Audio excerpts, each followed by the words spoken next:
Ahí nos ponemos serios por el tema del submarino. Es, por supuesto, el tema del momento. En el mundo también hablan y mucho del submarino desaparecido aquí en Argentina. Y estamos con Noralis Romanos. Ella está con un perito que nos va a ayudar a entender un poco muchas cuestiones que recién ahora nos estamos metiendo en lo que es técnicamente estar en un submarino, cómo funciona un submarino y todo eso que nos ayuda a entender ahora la noticia. Noralis Romanos. Muy buenos días, Daniel. Fernando Morales es el vicepresidente de la Liga Naval Argentina y sabe mucho del tema. Evidentemente nos va a poder ayudar a desentrañar qué es lo que pudo haber pasado. Es realmente un verdadero misterio. Y una de las preguntas que yo le hacía fuera de cámara era saber si estamos a tiempo todavía de decir, bueno, todavía la tragedia está lejos. Pudo haber pasado una cantidad de cosas diferentes que nos permitan entender que tal vez está en algún lugar perdido, o está encallado, o está en algún... pero no están las cosas de la peor manera posible. Bueno, buenos días antes que nada.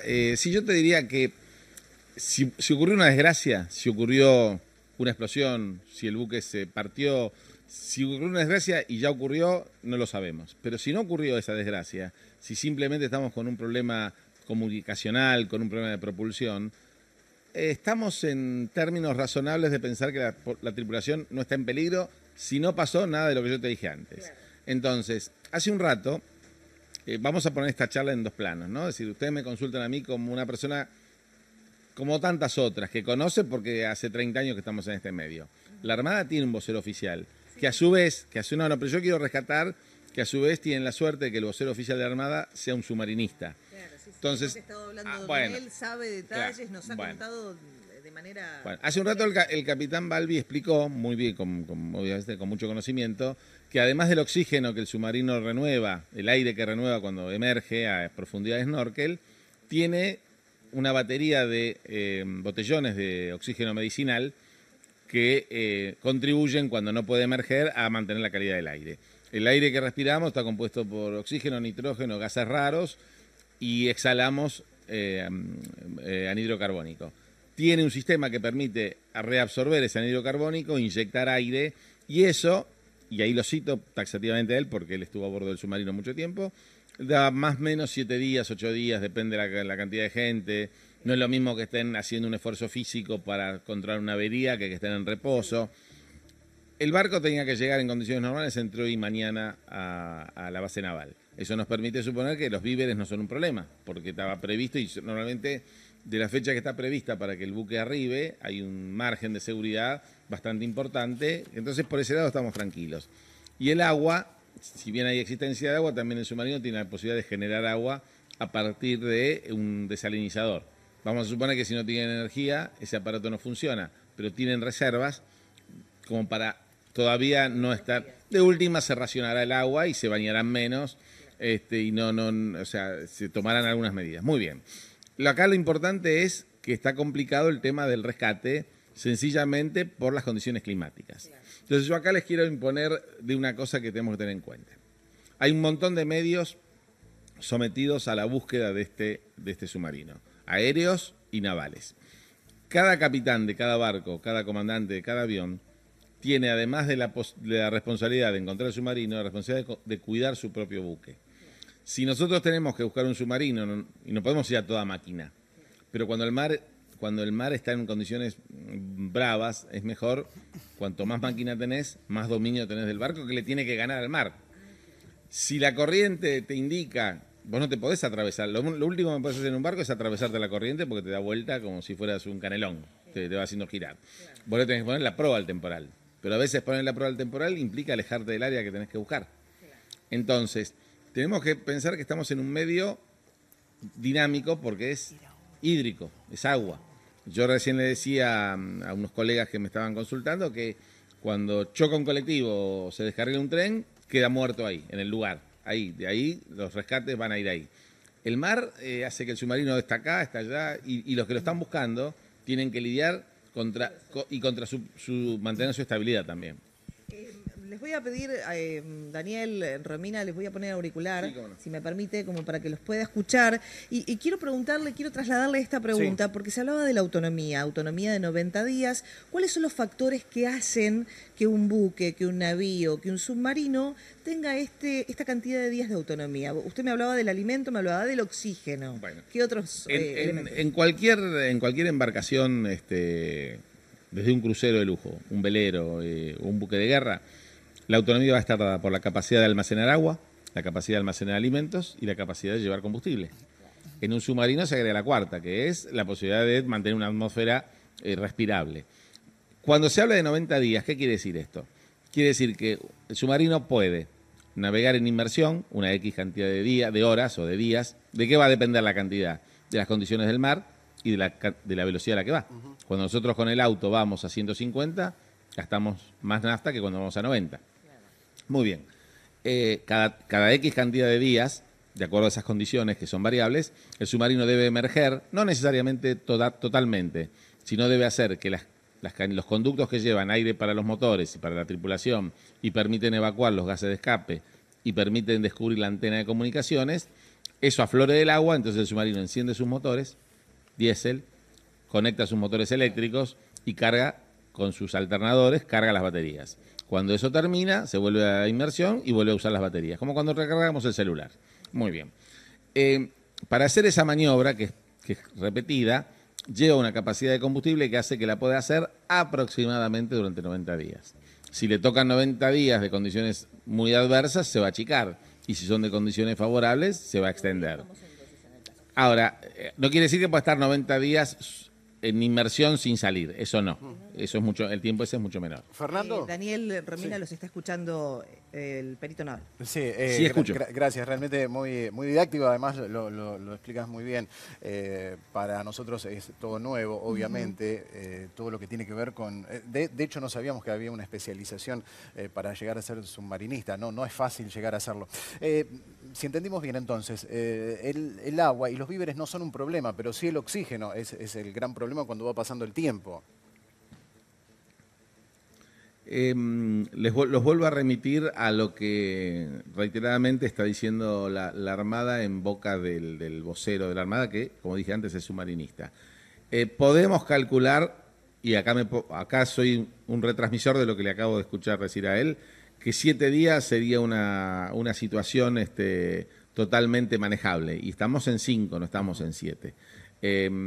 También es cierto que esa disponibilidad también puede depender un poquito de si la tripulación está abocada a un gran esfuerzo físico porque están solucionando un problema, es una cosa. Si están en reposo, porque el comandante ordenó que ante la incertidumbre se muevan lo menos posible, es otra.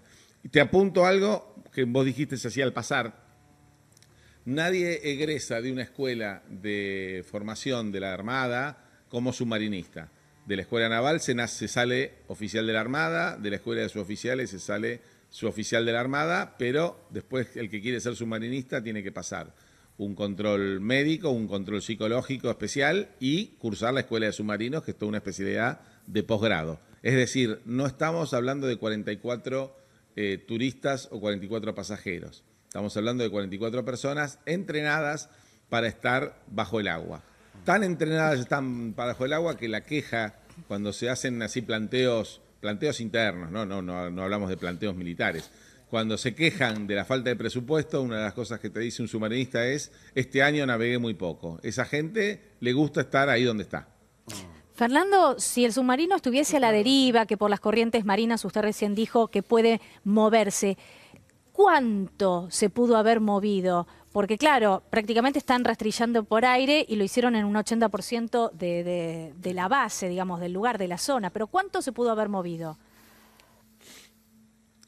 Bueno, acá también hay que decir que los rastrillajes de buscar objetos en superficie, como yo decía antes, una cosa es buscar un punto que una vez que impactó con la tierra queda inmóvil y no se mueve más, y otra cosa es buscar algo que si está a flote va cambiando de posición permanentemente. Si vos rastrillás el 80% de una superficie y después te pasan 5 días de mal tiempo y no hiciste nada, tal vez ese 80% lo tengas que volver a rastrillar, claro, porque no tenés idea si donde antes no había nada ahora hay algo. Eso es dinámico, exactamente. Entonces, si estuviera en el fondo, obviamente, yo te voy a poner un ejemplo. Si alguna vez fuiste a la playa y empujaste un bote que está a flote, con una mano movés una enorme embarcación. Si el bote está en la arena, te cuesta un esfuerzo bárbaro arrastrarlo. Es decir, no es lo mismo la evolución dinámica de un objeto a flote que en el fondo del mar, porque el rozamiento en uno es muy mínimo y en el otro es máximo. Toda la superficie del submarino está apoyada en el fondo del mar. ¿Cuánto? Claro. No hay una respuesta, porque las variables son muchas. La corriente, la velocidad del viento, la situación de saber si tiene o no propulsión. Es decir, hay un área de búsqueda. El área de búsqueda se circunscribe a un sector que son miles de kilómetros o de millas náuticas cuadradas. Cuando se agota eso, se amplía un poco, al norte, al sur, al este y al oeste. Se abre el círculo. Se hace en forma paralela la búsqueda en superficie, que lo que pueden hacer los sonares a modo submarino. Pero como les dije antes, para rastrear con un sonar no podés ir a 25 o 30 nudos, porque ahí estás yendo a toda máquina. Vos tenés que ir a una velocidad tal que te permita obtener los secos e ir... Pues imagínate que lo que hace el sonar es una especie de ecografía. Entonces en la pantalla el operador va viendo lo que los ecos van mostrando. Si lo haces a toda máquina, tus ecos no van a ser muy fiables. Tenés que tratar de hacerlo a una velocidad acorde, que eso lo hacen los especialistas. Obviamente Fernando, no es mi caso, no soy especialista en eso. Que estamos atravesando ahora, ¿es algo extremadamente raro o puede pasar o ha pasado más o menos, pero no trasciende, porque son 3 o 4 días pérdida de comunicación y después aparece el submarino? ¿O es un fenómeno rarísimo que tiene muy pocos antecedentes? A ver, en la historia, nuestro país tiene submarinos desde el año 1933. Es la primera vez que pasa algo así. Entonces, no tenemos antecedentes. Claro, es rarísimo. O sea, directamente no pasó nunca. Por lo menos de esta magnitud. No. En nuestra historia naval no. Pero no se olviden esto. Tenemos el antecedente del Kursk, el submarino atómico ruso de última generación, que hace 10 años se perdió contacto, con el agravante que en ese caso el propio gobierno soviético no quería encontrarlo porque había otra cosa, que es lo que había dentro del submarino, que preferían que nadie se entere. No es nuestro caso. Tampoco, también tenemos que decir que este submarino, si bien es del año 83 y fue puesto en servicio en el 85 y fue reparado en el 2004, no está sometido a una exigencia militar que haga que podamos decir que su estructura se vio resentida por un esfuerzo máximo, porque estuvo disparando en un combate submarino. Lo estamos usando para una tarea de patrullado marítimo que lo asemeja más a una embarcación policial, por así decirlo, que a un submarino militar. Es decir, ante la duda de si está en condiciones o no, el nivel de exigencia que se le pide a esta nave está totalmente acorde a su estado, digamos, a su obsolescencia por el mero paso del tiempo. ¿Y qué pasó con el ruso? Para aquellos que no recuerdan la historia, ya que lo nombró, ¿lo encontraron? ¿No lo sacaron? Vos acá tenés otro... Claro, vos tenés dos tipos de propulsión de submarinos, la eléctrica, como es en este caso, que el submarino cuando estás en inmersión navega con baterías, y la nuclear. O sea, un submarino nuclear no necesariamente tiene que tener armamento nuclear, se le dice nuclear porque su propulsión es nuclear, tiene un reactor nuclear que lo propulsa. El Kursk era era la situación. Cuando un submarino nuclear se hunde, por así decirlo, tenés, además de la tragedia para su tripulación, tenés el problema que con el paso del tiempo tenés una bomba nuclear en el fondo del mar, porque cuando la corrosión finalmente termina con el casco, finalmente en algún momento vas a contaminar una porción importante de mar. Entonces, el mundo tenía interés en sacar el Kursk del agua. Los rusos tenían interés en que no. La presión fue tan grande que finalmente tuvieron que rescatarlo y bueno, el resultado fue que encontraron a toda la tripulación muerta porque pasó mucho tiempo. Claro. Pero eso se hizo por la presión mundial que hubo para sacar una bomba atómica de la profundidad del mar. Una consultita, un par de consultitas que le quiero hacer muy breves. La primera, a esta altura se supone que tiene que estar sumergido, porque ya he escuchado mucho decir que con las tormentas y los vientos que hubo en superficie sería muy imposible que el submarino haya estado en superficie, sobre todo las últimas horas. Está sumergido. ¿Eso en qué porcentaje lo podríamos considerar? Bueno, yo lo que le podría decir es que si el submarino conserva a su tripulación en capacidad de tomar una decisión y a la luz de lo que dicen los especialistas en este tipo de barcos, es más seguro estar abajo que estar arriba, porque si no tiene propulsión, el submarino no fue diseñado para navegar a flote. Bien. No tiene estabilizadores, no tiene un montón de elementos que un buque tiene.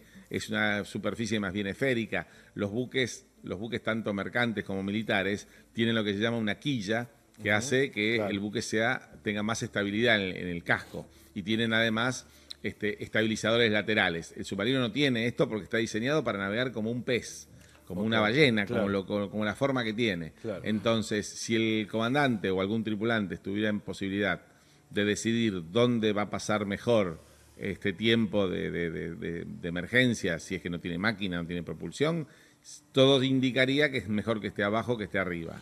Ahora, tenemos que ser muy claros. Espera, termino. Sí. Tenemos que ser muy claros en la hipótesis de lo concreto. Y lo concreto es que nadie en este momento sabe dónde está el submarino. Ok. ¿Hay alguna circunstancia en un submarino que habilite la eyección de los tripulantes o de un bote salvavidas o de alguna manera de eyección del submarino?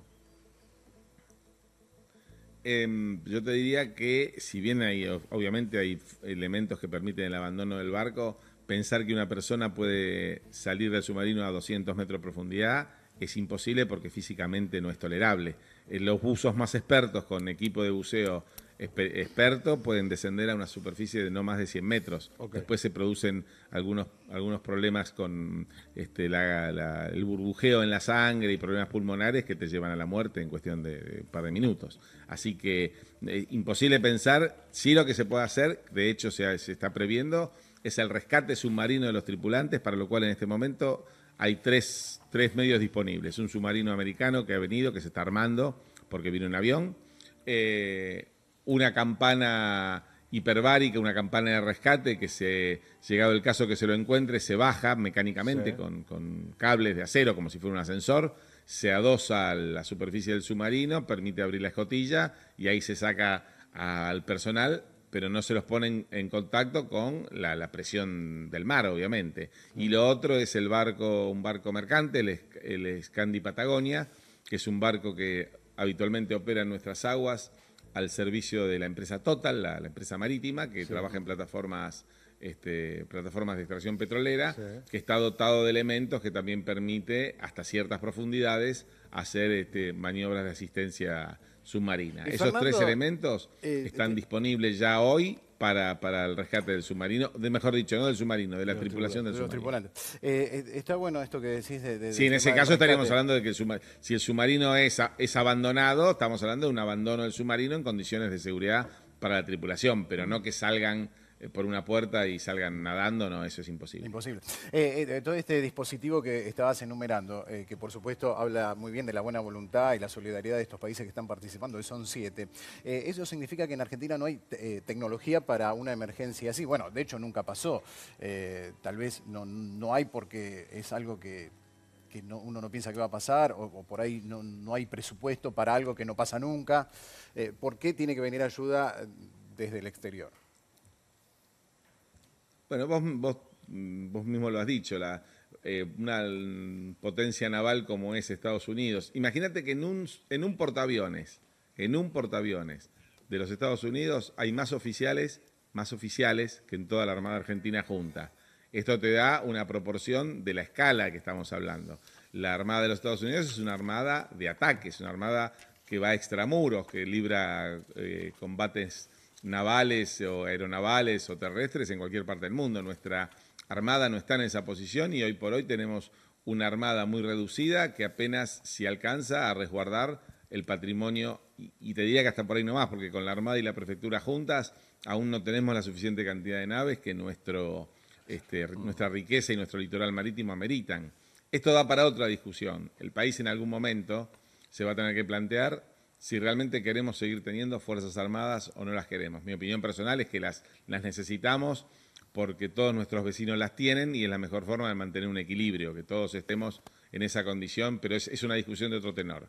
Ahora, tenemos una fuerza naval muy pequeña y tenemos solamente 3 submarinos, de los cuales normalmente salen a operar de a uno.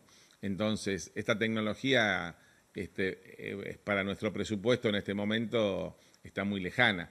Ponele vos, independientemente de un signo político u otro, que un presidente en este momento decida destinar cientos y cientos de millones de dólares a equipamiento militar. ¿Cómo lo tomaría la propia sociedad argentina con las necesidades de todo índole que hay? Pero te vuelvo a decir, esto nos lleva a un análisis que nos aparta del submarino. Lo cierto es que hoy no lo tenemos y lo cierto también es que como estamos insertos en un contexto de cooperación con marinas de todo el mundo, que cuando algo nos pasa, nos ayudan, así como nosotros ayudamos en la medida de nuestras posibilidades cuando algo le pasa a un vecino. Sí, es muy antiguo el submarino. El submarino es muy antiguo o no muy antiguo de acuerdo al empeñamiento, es decir, al uso que le quieras dar. El submarino es del 83. Fue en realidad puesto en servicio en el 85. Es un submarino de muy buena calidad porque los alemanes, así como hacen autos buenos, hacen buenos submarinos. En el año 2010 al 2014 se le cambió todo lo que se podía gastar, se le cambió. O sea que en realidad es un submarino repotenciado en el 2004. Si vos me dijeras, si es un submarino, si me dijeras, ¿usted mandaría este submarino a una operación conjunta con la OTAN? Y tal vez no, ahí sí nos dijeran, uy, mira, llegaron los del auto viejo.